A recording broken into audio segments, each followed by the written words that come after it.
An NBA insider revealed new details on Jonathan Kuminga's future, and reports are flying around that Mike Dunleavy could be looking to deal JK for a guy the Warriors almost picked up at the trade deadline.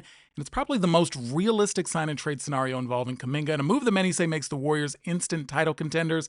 In today's video, I'll break down the reports and the impact this is all going to have on the Dubs next year. But first, I need you to hit subscribe. Hi, I'm Arthur Ballesteros. This is Warriors Digest. We bring you daily videos breaking down everything going on with the Golden State Warriors. And if you're part of the 30-ish% who watches our videos on a regular basis, but you haven't subscribed, just hit the button. You get notified when new videos come out, and it really helps the channel. We greatly appreciate it, so thank you. And we can get to news like this. NBA Scout floats the best outcome for Warriors Jonathan Kuminga. Now, this original article came from Kevin Pelton, who writes for ESPN, and he was doing a roundup of some of the chatter he's hearing about NBA free agency and some sources he has and some scouts, what they're saying. And the scout that he got on the record here was saying that he urged the Warriors restricted free agent, aka Jonathan Kuminga, to get out of Golden State this summer and realize his potential elsewhere. The quote is, "The best thing that happens to him is if they sign and trade him." Now, obviously, that's probably the most realistic scenario. The Warriors have said that they are open to working with Jonathan on working out this deal. Jonathan most likely wants nothing to do with the Warriors anymore after what's gone on with Steve Kerr. Whether you agree with that or not, I think it's just the fact of the matter that he doesn't want to be here. You let me know if you think the Warriors are better off keeping him in the short term to try to win a title. I'm going to hear your thoughts in the comments here. But Pelton, the author here, goes on to float the idea of a potential sign and trade scenario where the Warriors could land their previous target, Chicago Bulls center Nikola Vucevic. The Bulls, they tried to put together a sign and trade, perhaps sending Vucevic to the Warriors and placing Kuminga in a role similar to the one DeMar DeRozan had in the Windy City. Now, that would be great for JK. I mean, he gets to join a team and build around that young nucleus there. He probably becomes their number one option there, featured scorer. Great for him, but is Nikola Vucevic the best pickup for the Warriors here? Now, if you remember, there's been chatter of picking up Vucevic forever, and especially if you look at this, this was a report from, it actually came from Mark Stein originally, but it details what happened with the Warriors just before the trade deadline, where they almost had a deal for Nikola Vucevic, but it ultimately fell apart at the end. Apparently the Warriors tried multiple times before the deadline to get him. There was an original package that would have landed the Warriors Vucevic and Zach LaVine. LaVine ended up getting spun off over to Sacramento. Didn't work out. Reports were that it was some sort of package with the Warriors sending Gary Payton, Kevon Looney, and a first-round pick and maybe some other fillers.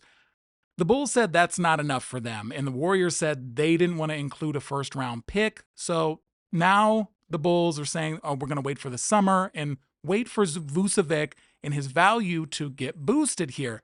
So now that lands us in this situation here where this could be the ideal fit. And why would the Warriors want him? I mean, guy's a baller. Look what he does. 18.5 points last year, 10 boards, 3.5 assists. But the big key with him is the shooting. He is a true stretch big who would fit into the Warriors system perfectly. He hits his threes at about a 40% clip, takes about 4 a game.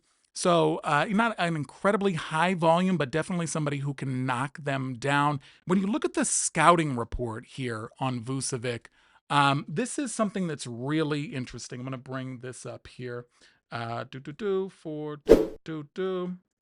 So the scouting report on Vucevic is, he's a great defensive rebounder, great shooter for his size, true stretch big here.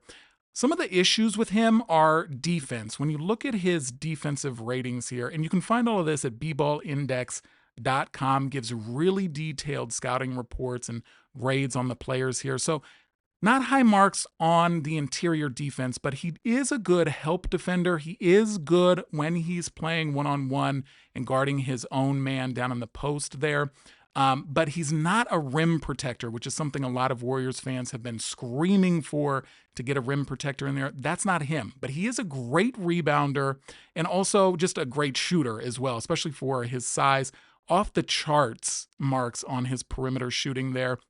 So somebody who would really fit well into the Warriors system, although he's not great at setting screens, which is kind of weird. and could limit some of, the way that the Warriors could use him in their offense, but still a decent pickup. I mean, it definitely is a major upgrade at the center position here. And this has been floated as a proposal here for the Warriors for a while. And Bleacher Report actually put out an article recently where they talked about the potential deal that could be put together here with the Warriors sending Jonathan Kuminga as part of a sign-and trade over to the Bulls for Vucevic, Lonzo Ball, and a first-round pick. I call BS on this proposal. I don't think that the Bulls are going to part with that much there. But I do think that something could realistically get done of more of like a one-on-one swap here for Vucevic.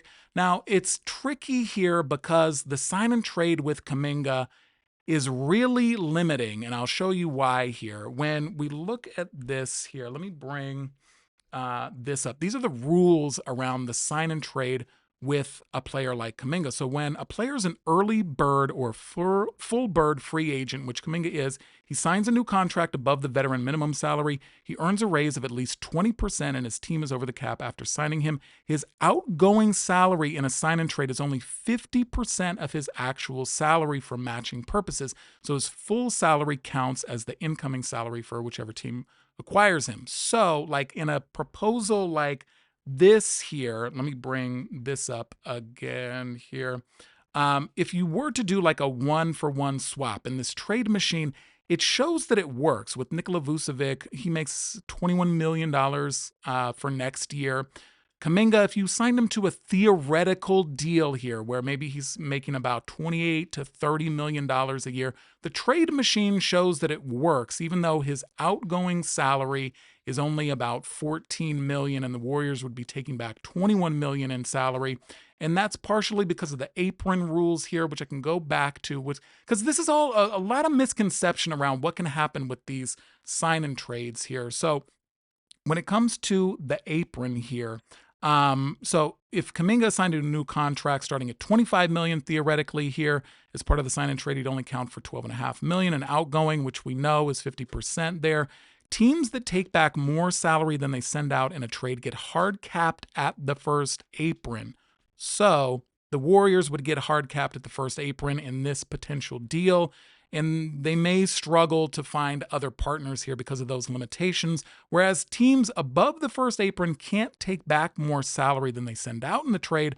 Teams below the first apron are allowed to receive an unbalanced amount of salary, and in the upcoming year, they're allowed to take roughly $8.5 million more than they send out. So that's theoretically how this deal works with Vucevic, and the money lines up.